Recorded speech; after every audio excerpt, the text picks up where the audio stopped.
ಲೋಕಸಭೆ ಚುನಾವಣೆಯಲ್ಲಿ ನಿಮ್ಮನ್ನು ಸರಿ ಬಹಳಷ್ಟು ಜನರನ್ನ ಸೋಲಿಸಲು ಪ್ರಯತ್ನ ಪಟ್ಟಿದ್ರು ಅಂತ ಹೇಳಿದ್ದಾರೆ. ನಾನು ಕಂಡಂತೆ ಪ್ರಾಮಾಣಿಕವಾಗಿ ಅವರು ಪ್ರಚಾರವನ್ನು ಮಾಡಿದ್ದಾರೆ ಮತ್ತು ಎಲ್ಲರ ಬಗ್ಗೆನೂ ಒಳ್ಳೆಯದನ್ನು ಬಯಸಿದ್ದಾರೆ.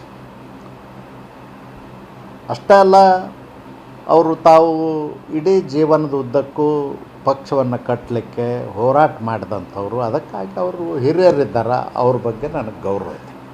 ಈಗ ಯತ್ನಾಳ್ ಆರೋಪ ಏನು ಮಾಡಿದ್ರು ಸರ್ ಅಂದ್ರೆ, ಹಾಲಿ ಬಿಜೆಪಿ ಅಧ್ಯಕ್ಷ ಮುರುಳಿ ಇದ್ದಾರಲ್ಲ, ಅವರು ಪ್ರಚಾರ ಸಭೆಯಲ್ಲಿ ವೇದಿಕೆ ಮೇಲೆ ಜಗಳ ತೆಗೆದಿದ್ರು. ಅಂತವ್ರನ್ನ ಉದ್ದೇಶಪೂರ್ವಕವಾಗಿ ಚಿತ್ರದುರ್ಗದ ಬಿಜೆಪಿ ಅಧ್ಯಕ್ಷರನ್ನಾಗಿ ಮಾಡಿದ್ದಾರೆ ವಿಜೇಂದ್ರ ಅಂತ ಯತ್ನಾಳ್ ಅವರು ಆರೋಪ ಮಾಡ್ತಾರೆ.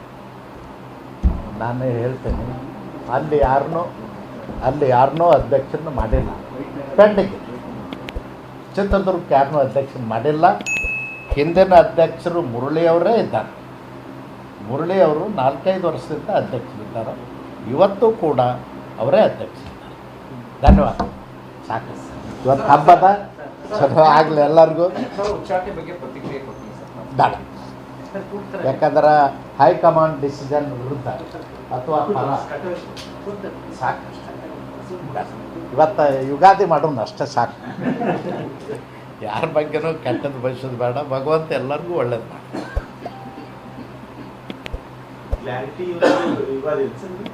ಕ್ಲಾರಿಫಿಕೇಶನ್ ಈಗ ಇದ್ರಾಗ ಬಂತಂತ ಅನ್ನೋ ಸಲ